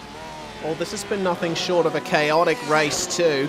In the midst of all that, you saw Mason Harvey involved in those incidents. I think he might be able to kiss goodbye to taking second place from Gianni Lutzu. Lutzu has made it back out on track. He's currently in 22nd position. And we saw Anthony Jewell, the race leader, pull into the pits just earlier. So Ray Oliver is the driver that leads the way. Max McRae, who we focus on at the moment, is in second, but he's getting pressured massively by the mindset car of Mike Pepper. But McRae decides to pull out of it, go into the pits. He is joined by Justin McLean, who won race 1. Goodness me, everyone's having issues here tonight. Oh, he got on the limiter too early. He's holding up McLean. Goodness me, that would have been frustrating. Oh, he's certainly not impressed. He jumped on the radio on pit entry as a result. That is absolutely scuppered. That's going to be a good 2-3 seconds, if not more, perhaps, to fix that one up there for McLean. He comes back out on track. Now, the driver who might just be in the race lead could be Franz Esterbauer, but I'm not 100% certain. As we jump on what we see here, McLean stuck. The engine is bogged so low. Maybe could have dived up the inside there, but nevertheless, opts to stay in behind Max McRae on pit entry there. So that's going to hurt him a little bit. But I reckon there's half a chance that Franz Esterbauer got his car into the pit lane and timed the pit stop right, because he's the first car with a 30-odd second pit stop complete, but he did it on lap number 2. So the question is, did we get to that 5-minute marker before we came into the lane? I'm not 100% certain due to the fact that that first lap was quite lengthy. And no, I've just checked back on the replay. He crossed the start-finish line at pit entry seconds before we hit 5 minutes race time elapsed here, Reese. Oh dear, so Franz Esterbauer is going to have to jump into the pits again, as that's a move for the lead. Mike Pepper has made his way past Ray Oliver. Mike Pepper on an absolute charge here after the restart. Remember, these are 2 of the 4 cars that have yet to make a visit to the pits. And remember, there's quite a few drivers who will have to make a second visit to the lane as we check out a virtual racing school replay. This is why the lead changed. The 99 of Ray Oliver getting into the wall on the outside of Forrest Elbow and nearly making contact with Mike Pepper. There might have been a little rub of the fenders there, but Ray Oliver says, well, now that that's happened, I might as well jump in, take the fast repair, and get my mandatory pit stop done as well. Yes, indeed. Meanwhile, while we were just having a look at that replay there for the race lead, car 28's been given effectively what we could call, it's a warning from race control, but I guess the closest thing you've got to it is a bad sportsmanship flag for blocking. So you can see here, it's an angry pack of cars, starting with Anthony Jewell, all the way down to Grant Johnson is on the back of this pack in 14th place. They've all completed the pit stop. It looks like they might have all... Ooh, actually, looking at it, just saying that, though. Oh, no, 4 laps of frame this about. So no, they've all got it done under the restart conditions. And in fact, side by side, never mind the pit strategy and whatnot, because... Tyson Broad, he's been turned around! Oh, no, goodness me. This is chaos! Tripped up on lap 1 as a result of everything, and now out of shot, we just hear of Tyson Broad going around. That knocks him out of that battle pack. So here it is on the Virtual Racing School replay. That's Clint Harvey alongside him in the white, orange, and blue paint scheme. And that looks like it's Justin McLean. No, actually, yes, it might have been Justin McLean. Indeed it was. Oh, no. Both cars. Bump and a shove and a fence for Tyson Broad, the victim of it all. He rejoins the race down in 17th place and sort of on his own now. Not where he wants to be. Meanwhile, race lead. We are side by side. Oh, goodness me. Oh, hang on, pardon me. No, we're looking sorry. That's Anthony Jewell for 7th. He's still trying to hold off Rob Crisdale. Yeah, my apologies there, Reese. Just getting myself all crisscrossed as I got the wrong drivers all mixed up. But important thing for the race as it stands, the 99 of Ray Oliver has been able to put laps at the front of the field to good use and come out in front of these guys who all effectively bailed into the pits at the restart lap as we went back to green here. So the scrapping and the battling isn't doing these guys any favours. They've now got to try and catch up to the 99. And the question is, when do the other 2 leading drivers come down to the pit lane? Because they still haven't come down yet, which means that they're running out of time as we have a look at them now here, exiting Hell Corner and making their way up the mountain straight here, Reese. Yes, oh, there's a car stopped on the side of the circuit. That's Brett Limmer. He's been stopped there for some time. It looks like he's finally towed back to the pits. That's a big shame there for Limmer after starting on pole position. Meanwhile, Anthony Jewell still trying to hold off Rob Crisdale and Justin McLean side by side. Jewell's going to defend here into the chase, come out of the corner just ahead. McLean will try and round them up, but the way the line works on the exit of that corner, just not going to happen. In other news, I noticed Dean Hunt made a second visit to the pits. He might not have gotten all of his service complete on that initial stop where he was stuck behind a car who put the pit limiter on a little bit early. But I tell you what, Anthony Jewell, he might have gotten a warning from race control for blocking, but what we're seeing from him at the moment is some pretty good defensive driving. He's managed to keep these guys behind for a few laps now, and they're just not able to find a way past him. Indeed, I'm very curious to see if I maybe check it afterwards and see what happened, but just opting to drive the white line on the inside, there's nothing wrong with that. It's certainly aggressive, but it's not moving around and causing trouble for the cars behind. Speaking of which, look at that there. Oh, Justin McLean having to look to the outside of Robert Crisdale, who's having to look to the outside of Anthony Jewell, but nothing comes of it here this time by on the exit of the cutting. So back into single file as they make their way up over the mountain. Less than 9 minutes now on the clock for the race timer. The race leaders are just exiting the chase this time by. I'll wait to see, will they finally come down to the pit lane, because I don't know if they, see, lap times in the 2-minute 3s for the race leaders. Pardon me, yes, well actually, yes for the 2-minute 3s for the race leaders. But they improve ever so slightly. But number 15 of Mike Pepper, he finally opts to come down into the lane. So where does he come out in comparison to Ray Oliver? Because that is the benchmark for those lead drivers now here, Reese. Also jumping into the pits is the number 222 of Michael Thompson. Yeah, so the field is gradually being cleansed here. Thompson will come in out of 5th place as we check out Anthony Jewell still defending against Crisdale and McLean. They got Clint Harvey behind them as well. Oh dear, it's a repeat of a lap ago. Crisdale up the outside of the chase. Does he have what it takes? Oh my goodness. Wow, Anthony Jewell, amazing that he pulled it up like he did. And McLean's going to try to go round the outside of Crisdale here. This must be very frustrating for these guys, because look who's coming up behind them. Clint Harvey. Check that out. This is now a 4-car battle pack for what will become 6th place, with Michael Thompson still in the pits. Oh no, you're talking about Clint Harvey. I cursed him.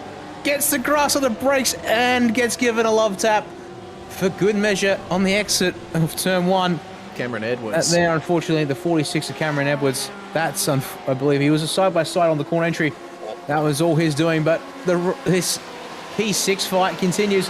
Oh, no, not again. Turn 2. Very fortunate that the car on the outside isn't sent to the fence by the 28-27, but it allows Justin McLean to sweep around the inside. Oh, more troubles for the 55 of Clint Harvey. He's pulled the car over into the grass, and I believe he just requested a tow from race control. So something quite bad. Oh, something gone worse with that car there as we have a look at more cars. There we go. Race leader Brody Watts down onto the pit lane. As we were just looking at another one of the cars there on track. I believe we were looking at, that may have been, no, not the 54, pardon me. It's the 663 of Neil Woodburn there. Car looking a little bit worse for wear and yet to come in to take a pit stop. So actually, that's a bit concerning because he's only got 1 minute and 20 left, and for a 2-minute lap around the mountain. Oh, yeah. If the rule is he has to be in the pit lane before 5 minutes hits, he's not done himself any favours there, Reese, and that will mean some kind of penalty from race control after the fact, you would think. Well, unless they're checking and will issue a penalty here in the race in the final minutes of this one. Yeah, I'm thinking that might be the case as there's a move there. Craig Spencer makes his way past Max McRae and into the top 10 as, oh dear, Dean Hunt just up ahead of them. He's spun off at the chase. Can we just take a moment to breathe, guys? We've had like half a season's worth of incidents in this one race alone, and it's not even finished yet. Well, we've still got, 5.5 minutes on the clock, Race, so I'm going to say clearly they're making it up for me here tonight since I'm the newbie in the comms box. You watch here, unfortunately, he's late on the brakes from Dean Hunt and finds the grass like we've seen a couple of times now from a couple of drivers at different points around the circuit. It's got no ABS, which is bad enough, but just about like any other car, it doesn't exactly brake effectively when you put a wheel in the grass and give it no traction to work with. As we now look at the battle for second on track, it's Ray Oliver who's come out ahead of Brody Watts and Mike Pepper in this exchange of positions, but they're all here together now, so expect to see Ray Oliver under pressure come the rundown Conrod, given the tow is that powerful with these kind of cars and the other setup parameters in effect here tonight, Reese. Yes, indeed, and once Neil Woodburn comes down into the lane, this will become the battle for the race lead, so there's plenty at stake here for these three guys. And oh dear, Dean Hunt's just had another spin at the cutting. He's just lost it on the brakes, but it looks like no cars involved in that, so we can stick with this battle for the race lead. Slight lock up for Ray Oliver. It seems Neil Woodburn still has not come in for a pit stop, and it is definitely past the 5-minute mark now, so he is going to get a good talking to by race control, I would imagine, as here is the move for what is the effective race lead. Brody Watts drafting past Ray Oliver on Conrod Straight. He's ahead into the chase, and Oliver is not able to fight him under brakes into the chicane. Good move there from Brody Watts. And completely compromises the run of Ray Oliver, looking to try and get a counter-attack on. In fact, Oliver opting not to fight it and allows Mike Pepper straight through to try and allow Pepper a chance to close down the gap to the now effective race leader. As we have a look here at the 18 of Max McRae, a bad run from Craig Spencer. And in fact, it's going to allow Trevor Lennon up the inside at the final corner for good measure. So in fact, a little bit of position swapping there from those cars as we see past the stricken number 50, well, not stricken, but very damaged 54 of Mason Harvey. And let's have a look here at the replay as they come down into the chase here, Reese. Side by side. McRae. Whoa, dear. Okay, so a bit of contact there. That's what allowed Trevor Leonard to get so close to those guys. Indeed, but looks like it was Craig Spencer just lifting out of the throttle on the exit of the corner for reasons I'm not entirely sure of. And allows McRae to, in fact, actually have gotten past, and now he's holding up Trevor Leonard a little bit. Nevertheless, though, Leonard, look to the inside after the run off Griffins, but not able to make anything work of it here. So, having to settle for 11th place for the time being. And another run across the top of the mountain. What will come of it at the end of the straight? Because I shouldn't expect anything to come of it here at the top of the mountain, but given what we're seeing, I guess maybe I should start saying never say never. And for all we know, someone's going to fire it down the inside of Skyline before we get this race done. Meanwhile, 663 of Ross Woodburn brings that car down to the pits, but about 3 minutes too late there for him, Reece, to clear the requirements as per the series rules. Indeed. Well, that is the way it goes sometimes. We've had a few drivers this season fall afoul of that rule. Remember, you can pit between the first 5 and last 5 minutes of the race. Let's see if Trevor Leonard can round up Craig Spencer here at the chase. The slipstream is with the number 27, an effective champion-elect at the moment, with the various problems for drivers behind.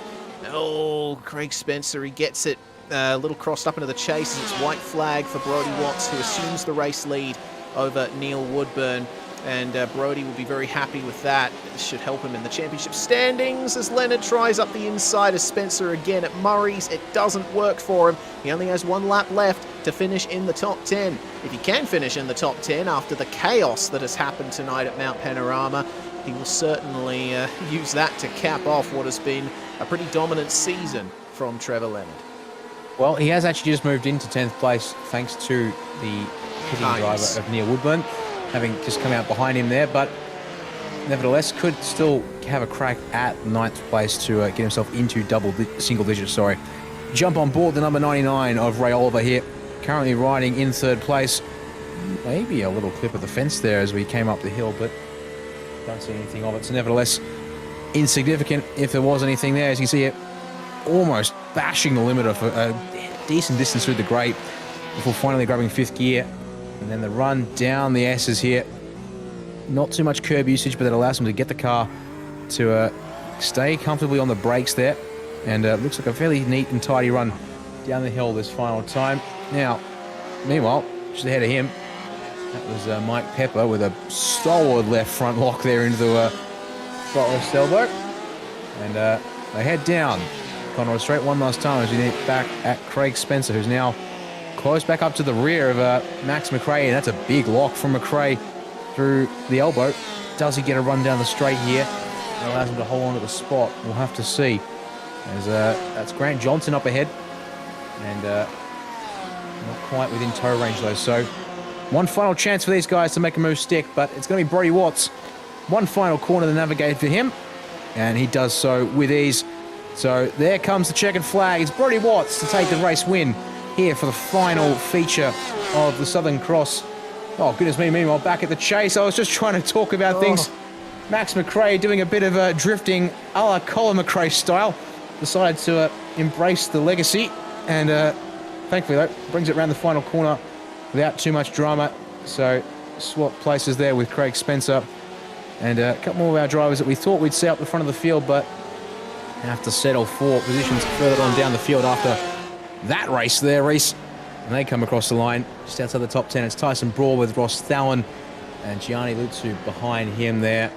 And looks like the party has begun for a couple of guys as they decided to find the fence as a manner of celebration for some. Others, though, at least we're doing a nice cleaning lap, although in saying that, it's Bathurst. What are the odds on seeing someone send one of these cars up and over the jump at the chase?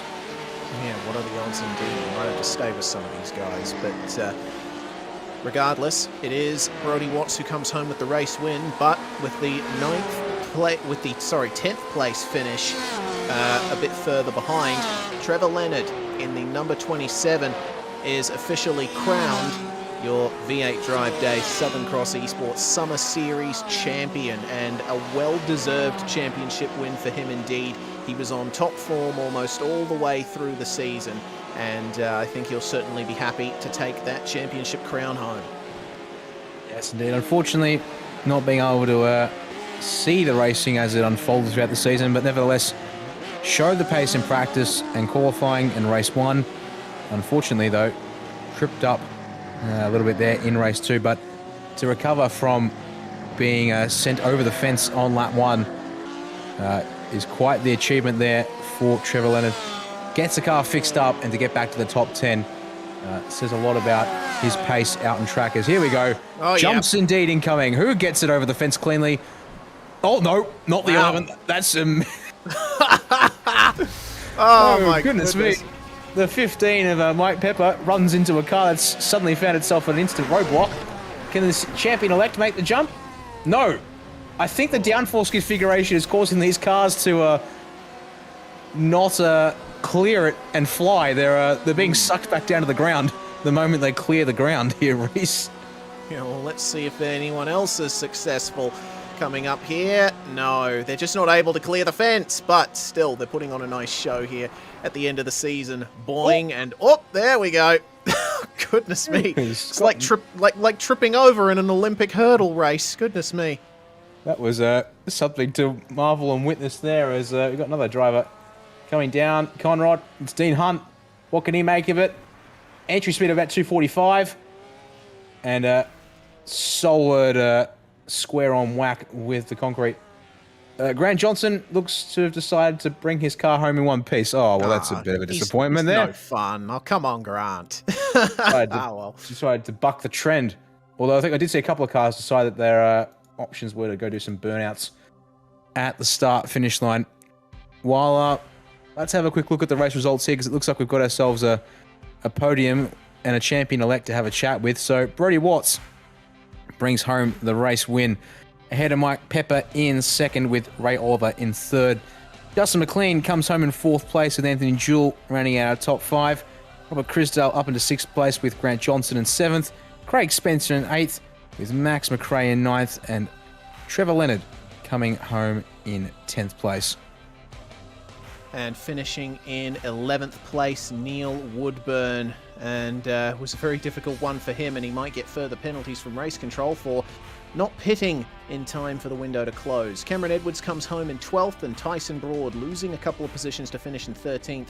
Ross Thalen, one of the biggest position gainers in the field, from 24th to 14th. Meanwhile, Gianni Lutzu, he was involved in that first lap pile-up. He's going to come home in 15th place, but second in the championship should still be secured. Franz Estabauer, well, he was very close early on to getting into the top positions, but unfortunately having to go back into 16th place. Biancucci in 17th, Michael Thompson 18th, and it's Dean Hunt and John Lee who round out the top 20, our last cars to finish on the lead lap. Indeed, this just speaks to the carnage we witnessed in this one tonight. Clint Harvey brings it home 21st and 2 laps off the lead place, with Barry Punter. Another rough round for him, or another rough race to make it a very rough round overall. 3 laps down and 22nd. Another driver to also get tripped up quite a bit there. Mason Harvey, 3 laps down and 23rd, and then looks like we get into our drivers who opted to retire from that one early on, with Caleb Sumich, 6 laps down in 24th. Brett Limmer, oh, what a race it could have been there for Brett. 25th, but 7 laps down. And Alex Zani turned into a pinball once again, and make it 26th and 8 laps down for him, with Andrew Laughlin, our last driver, scored also 8 laps down there for the 115.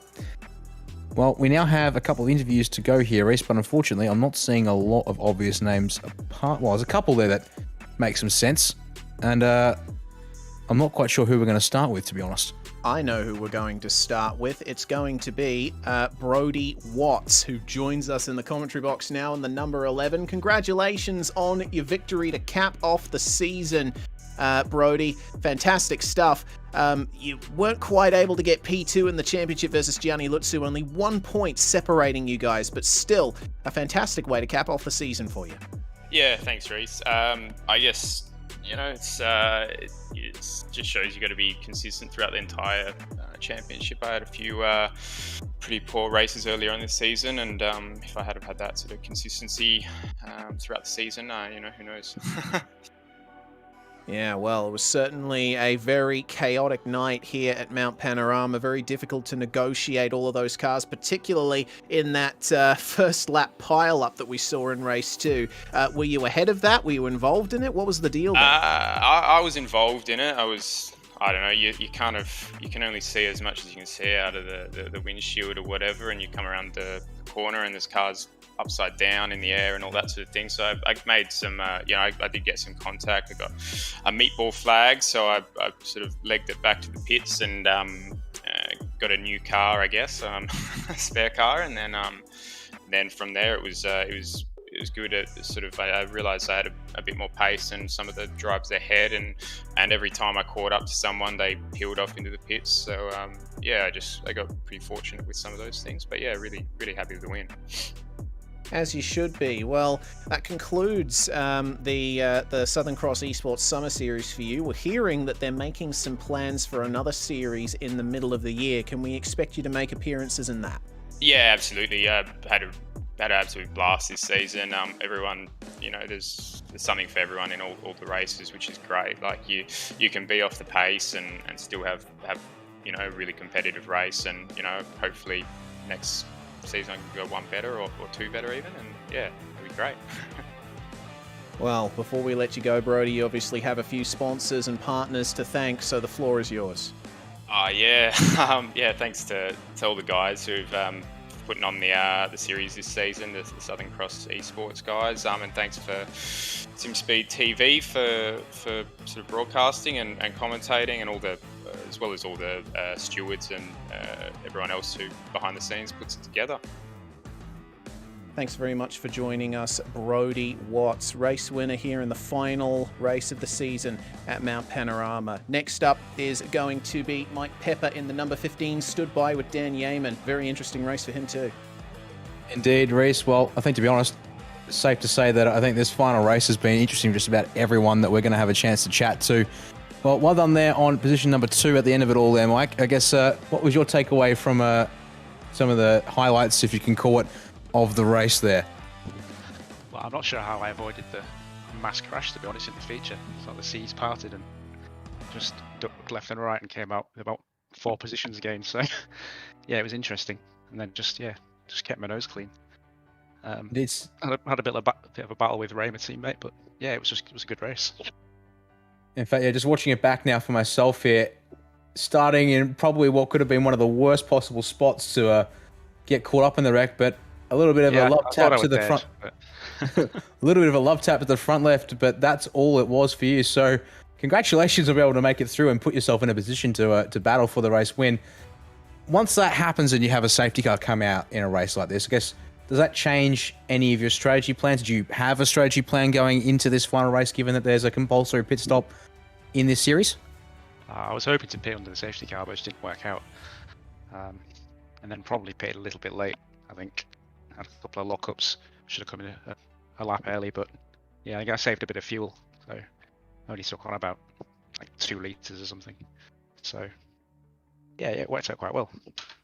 That's such interesting to know. So just confirming, because unfortunately I'm not very well versed with the particular series, so you actually had to take fuel with the pit stop there. Yeah, just to make sure you got home. Yeah, I think I just a very, very small splash just to be safe, because I'd had 2 races where I'd underfueled and had to save, so I thought I'll just be safe. But yeah, fuel and tyres were taken, so yeah, it was a quick dive in, but probably should have come in a lap early. Let Brody sort of take a second out of me when I had a bit of a lockup. Right. Well, nevertheless, kept the car pretty clean and brought it home for a good result there on the podium. Before we let you go, who gets it done for you there in the number 15? Thanks for sponsors and the like. Yeah, just a big thanks to Cam for putting it on and organising. It's been really good. I think all the boys have enjoyed it. It's been some good racing. Yeah, thanks to who did our livery. Thanks to Ray and Rob for my teammates for sort of helping out with strategies and stuff. And yeah, just a great all-round season, and yeah, great broadcast as well. Thanks to you guys. Thank you very much there, Mike. Hopefully we'll see you back when the series potentially returns later on in the year. And until then, have a good one. Thank you. Good stuff there from Mike Pepper. Next up, we're going to complete our podium interviews before we go to our champion-elect and series organizer, Ray Oliver, joining us in the number 99. Ray, you certainly got pretty lucky there on lap 1 of race 2. The incident happened just behind you, but you managed to turn that into a drive for a podium.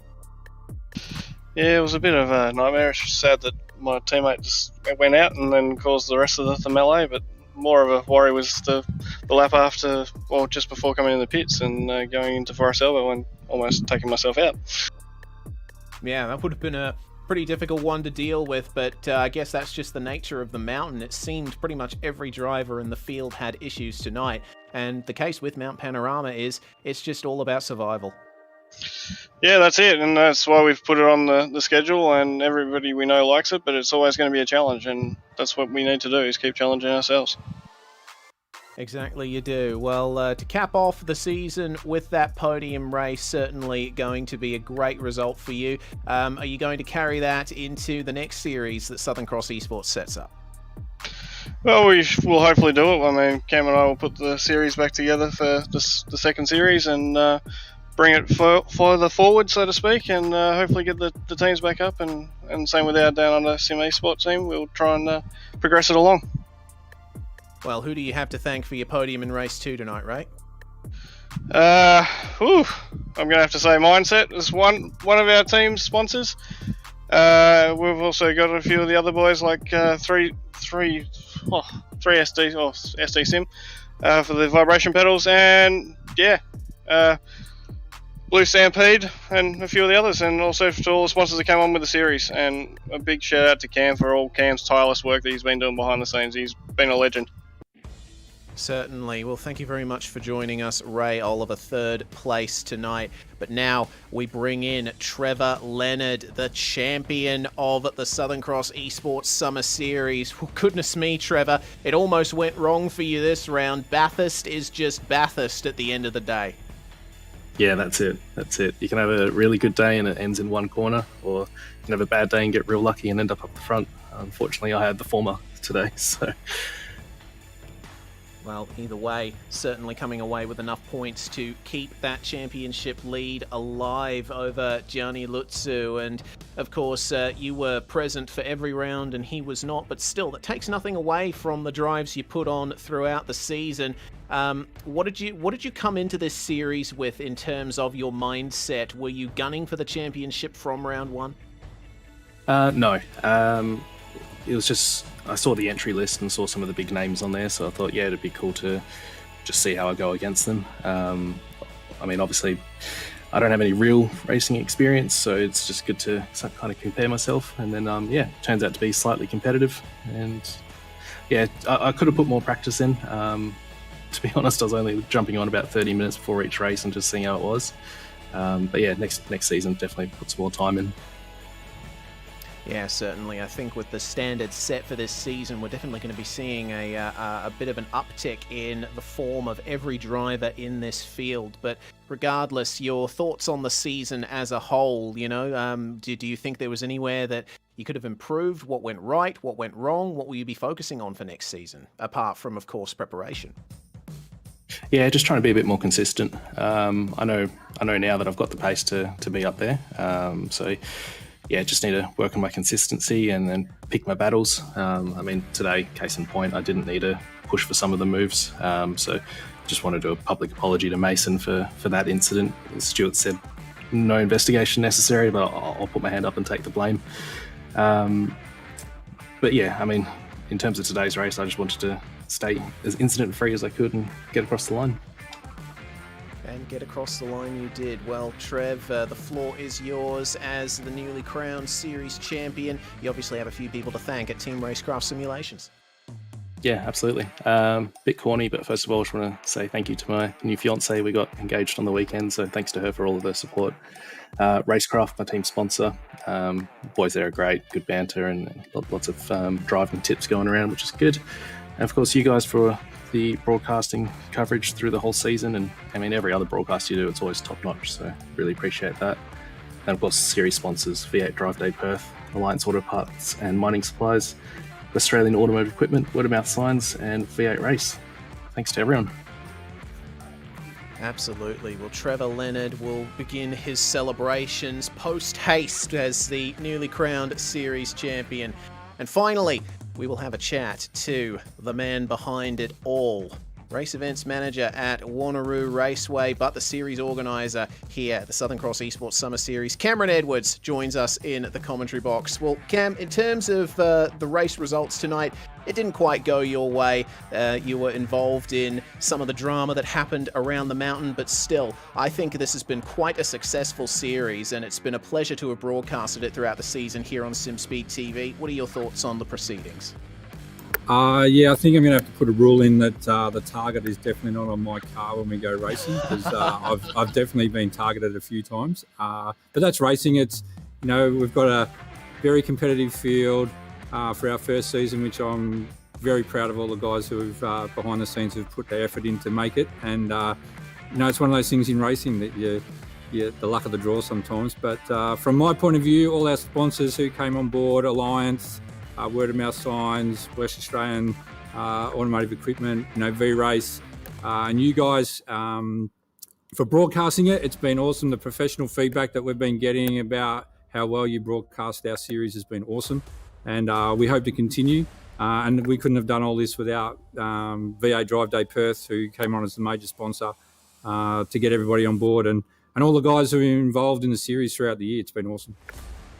Certainly has been. Well, Cam, can you let us in on any details about what could be coming up for next season? Are we going to be staying with the Porsche 911 RSR? Has there been a schedule drafted? I know that it's still some time away, but what are your initial plans for the second season? We'll stay with the 911 RSR for the next season, and we grow from a 6-round series to an 8-round series. We will also, a couple of the tracks we used this season will leave us, and we will add another couple of tracks to make up the 8 rounds. So there'll be a few changes there, and we're just slightly going to tweak the race format. There'll still be 2 events in during a broadcast. There'll be race 1 and then a feature race, but the races will probably change in length. We're still negotiating how that's going to be. But hopefully we'll have everybody back, and we'll probably have a few new faces for next year. But yeah, there'll be a few additions to tracks, which I hope will add to the series and make the racing even closer than it already is. And as we can see, the racing in some of the events in the summer series has just been awesome. That it has. Well, Cam, thank you very much for putting this series on, and thank you very much for bringing us on board to broadcast it. We certainly appreciate your feedback here at SimSpeed TV. Is there anyone else you'd like to thank before we let you go? No, just all the sponsors again. VA Drive Day, V-Race, Alliance, Auto Parts and Mining Supplies, Word of Mouth Signs, West Australian Automotive Equipment. And I'd also like to put a special thanks to RSW Graphics for doing all the graphic works for the cars. Ross did nearly the majority of the field for this season, and he's done an awesome job in presenting the cars, so that's great. And lastly, I'm just going to correct you, Reese. I no longer am the race event manager at WA Sporting Car Club. I left there at the end of 2020, and now I'm the coordinator at V-Race Experience with 6 modem simulators that we have here. Okay, my apologies, Cam. Well, I wish you all the best in that new position, and thank you very much for joining us once again. We're looking forward to the next series. Thanks, guys. It's been awesome. See you in the new season. Well, that brings to an end proceedings for tonight and for the season, Daniel. My goodness, what a chaotic race to round off the season, but we did get a deserving race winner, both in Justin McLean and Brodie Watts, and a deserving champion in Trevor Leonard. Indeed. We thought there for a moment that maybe the championship could turn on its head, but with both the possible championship protagonists caught up in the drama there at the end of the race. In fact, as it turns out, though, second place, we came to the position that we should have been looking closely at, because that one there nearly got flipped. But Gianni Lutsu holds on to second place in the championship by a single point with his finishing result versus Brodie Watts' race win at the end of it there. But while unfortunately only able to cover one of the rounds of the series, that's been an absolute thrill ride to watch along. And I think I might have to keep my eyes open and see what the entry requirements are for the next season here, Reese. Okay, so we might see you out on track when Southern Cross Esports comes around for its second season. Well, either way, we're definitely going to be showing that here on SimSpeed TV, so make sure to subscribe to us and follow us on all the socials to check out what the developments are when the series eventually comes around next. But this is where we're going to say goodbye. Cameron Edwards already thanking the series sponsors, but we will do it one more time. West Australian Automotive Equipment, V-Race Experience, Word of Mouth Signs, Alliance Auto parts and mining supplies, and of course, title sponsor V8 Drive Day Perth. This has been the Southern Cross Esports Summer Series. I'm Reese Gardner, Dan Yeaman alongside me in the commentary box, and Jay Kennedy on production. From all of us here at SimSpeed TV, we say bye for now, but certainly not forever. Trevor Leonard now has a title to defend.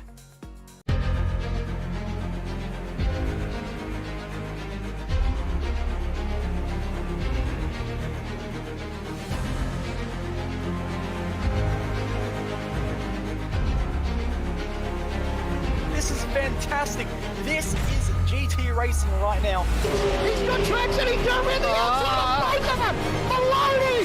Oh, he's taken Anderson. Anderson's up to Oh my God!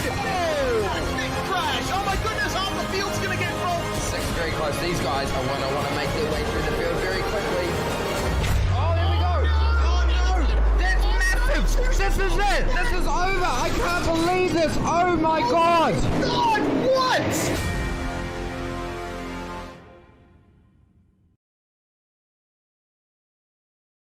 To him for that little slight mess up with his roll. I wasn't aware that he'd left that position. All right, fair enough. Either way, it was. I enjoyed it all the way through. So interesting.